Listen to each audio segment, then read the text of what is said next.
Train 262 Heavy, wind calm, runway 31 left, clear for takeoff, caution wake turbulence, previous departure, Heavy 777. Hello and welcome aboard. Welcome aboard our Bell X-1. It is not supposed to be like this. It's actually supposed to be on a B-29 way up in the sky, and then we get dropped off. But, well, this is Flight Simulator X, and they made some modifications. But it's still the Bell X-1. In fact, it is Glamorous Glennis. It is the Bell X-1 piloted by Chuck Yeager when he broke the sound barrier. All right. There are some differences to this Bell X-1. First is obviously that it's got wheels. Second is the engine. We'll talk about that in a moment. And third is something you need to be aware of. The mod link is down below, like always, but something you need to be aware of. That mod link, when you put it in your game, will have zero sound. There's no sound attached to this. I modified this mod to use the sound off of the Boeing T-45 Goshawk because it was what I felt like sort of worked. They slaved it to some sort of 737, and it was not the in-game 737, so it broke. So there you go. If you get the mod, you will need to modify the mod to add sound in. What is the X-1? Well, yeah, it's a plane. Yeah, it's the supersonic research plane. It was conceived in 1944, built through 1945, through the time of 1945. Its shape, very interesting looking shape, isn't it? Well, the shape resembles the Browning 50 caliber machine gun round. Now, why would they do that? Well, it was because that round was known to be stable in supersonic flight. So it's basically a bullet with wings. It's true. That's exactly what they designed it to be. All right, so before we continue talking about it, inside here, this has flaps. I don't actually know if Glamorous Glennis actually had flaps, but we'll give her some flap. We'll also get off our gauges. Whee, there you go. So the cockpit's not exactly done. Not much is done, but that's all right. Okay, are we ready? Let's get to the outside view. All right, we're firing up what would be one Reaction Motors XLR-11 RM3 4-chamber rocket motor, which produced up to 6,000 pounds of thrust. Come on, baby. Up, up, up, up, up. Notice the tailplane on this is a fully articulated tailplane. The whole thing moves. Originally, this wasn't true, but there were problems with compressibility. You remember we talked about compressibility back with the P-38, when P-38 went into dives, how it would have compressibility. This was having the same sort of problems. That was discovered in 47 when they were starting to do higher and higher speed runs. Go this way. This led to them going with that fully maneuverable tailplane. That allowed them to escape the compressibility problem. Throttle her down a little bit. All right. Now that rocket engine is actually a 4-chamber design.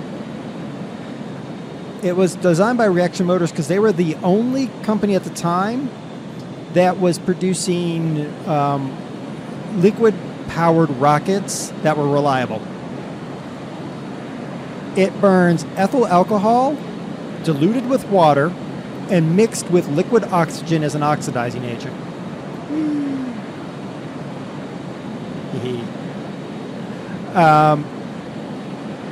Thrust was actually staged.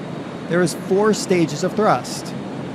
Each chamber firing off would fire another stage. Each stage was 1,500 pounds of thrust. So you could do one stage, you'd have 1,500 pounds. 2 stages, 3,000, up to the 6,000 pounds of thrust at full speed. Now, of course, we all know Chuck Yeager broke the sound barrier in Glamorous Glennis. This aircraft, the X-1, started the whole X-plane Here comes the engine. I've just floored it. We're gonna make our dash for the sound barrier right now. Try to level her off a little bit. Here we go. 500. 550. And fuel flow.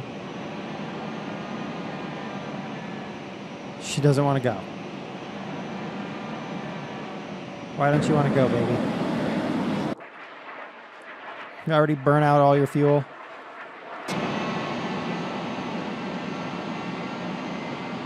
Okay, maybe not. All right, well, we're sort of diving now to get some speed. Anyway, top speed was 957 miles per hour, or Mach 1.26. Range. Whatever you could do in 5 minutes. Sort of like that. I have the throttle absolutely floored right now. Make sure. All right, keyboard override. There we go. Keyboard override taking over. Nope. Yeah, I think I burned out the fuel. All right. Oops. So yeah, that's all that Chuck Yeager had. He had about 5 minutes of liquid oxygen and ethyl alcohol on board. Dropped from a B-29 so that he had altitude and speed, because that was important too, having that initial speed. Now we're going to try to get back to Edwards Air Force Base here. Yeah. There we go. Jeez. The weirdest thing. I was goofing with this thing earlier because I really didn't know how it was going to fly. So this is the second time I've flown this thing. I didn't know how it was going to fly because, well, the X-1 was never designed to take off from the ground. It was always designed to fly in the sky. So I have toyed with this thing a little bit, but it's almost like there's something just like not right about my joystick for some whatever reason. Make sure my gamepad isn't accidentally getting bumped. All right, air brakes. Or spoilers, anyway. There they are. Well, that was interesting. So there is your spoilers, just like bricks that stick up from your wings. Isn't that awesome? All right, let's get inside. Shift 1. Hey, look, there we go. There's our cockpit at a better look. 2, there's a GPS. 3 is, I don't know. 4 is, I don't know. 5. All right, so 3 was supposed to be radios, and 4 was supposed to be my FFMFP, whatever the heck that is. I don't know. There's a runway there. Okay, we're going to try to make that runway. We're going 500 miles an hour. I don't know if we're going to actually do that.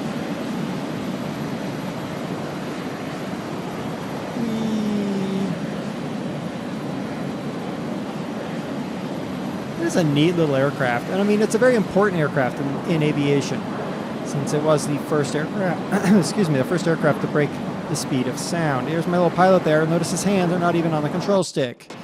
He apparently doesn't know how to fly. All right, can I get my view back the way I want it? Here we go. Look at that. All right. Wow. This is just being all kinds of finicky today.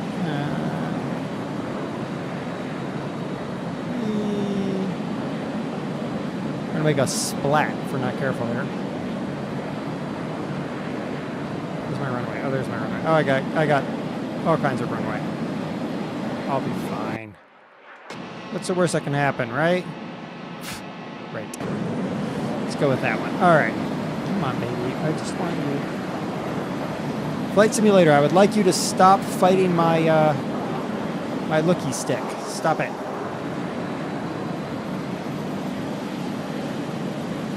All right, we're not going to make that landing. We're going to try for the dirt there. One thing about Edwards Air Force Base, you're never truly at a loss for landing areas. 500 knots. We're going to go ahead and ask for landing gear. And we're going to get landing gear at 500. Wow. Now, I've also moved the sound that includes the don't sync and all of that gubbins off of the Goshawk as well. So she's probably going to scream at me in about 2 seconds. Don't think. There we go. Don't think. Don't think. Don't think.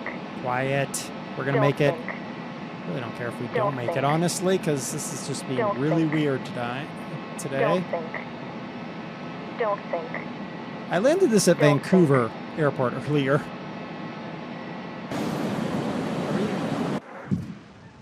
There we go. I crashed. Okay, we're back. That was fun, wasn't it? Put the parking brake on. There we go. All right, so if I open the aircraft, I did want to show you. That's the main reason I wanted to land. Oh, Jesus. Come on, Flight Simulator X. Oh, my gosh. Hold on while it decides what it's going to do with the outside view. Thank you. All right. So, outside view. Notice that the door... What are you doing? Wow. Going crazy is what it's doing. All right. So, the outside door just comes off when I go to close the exit. It goes back on. Isn't that cool? The downside is you can actually taxi with this open like this, and it looks stupid. But, I mean, it's a small price to pay. I will say that all the problems I've had with the engine are unique to this particular booting of Flight Simulator X. When I booted Flight Simulator X earlier today to make sure that the X-1 worked, and then when I found that it had the sound problem, and then I fixed the sound problem and tested it again, I did not have those engine problems, so it's likely a conflict with my gamepad, which is still plugged in from earlier today. So just, I'm not going to blame that on the mod. I like this mod. It's not, I don't think it's really complete. I also don't think that it's true to life, because obviously there's no B-29 to drop me from the air. But if you want an X-1, here's an X-1 for you. Links down below as always. Don't forget to check out the scenery spotlight, which went live at the same time as this. Until next week, keep your wings level-ish, and happy flying.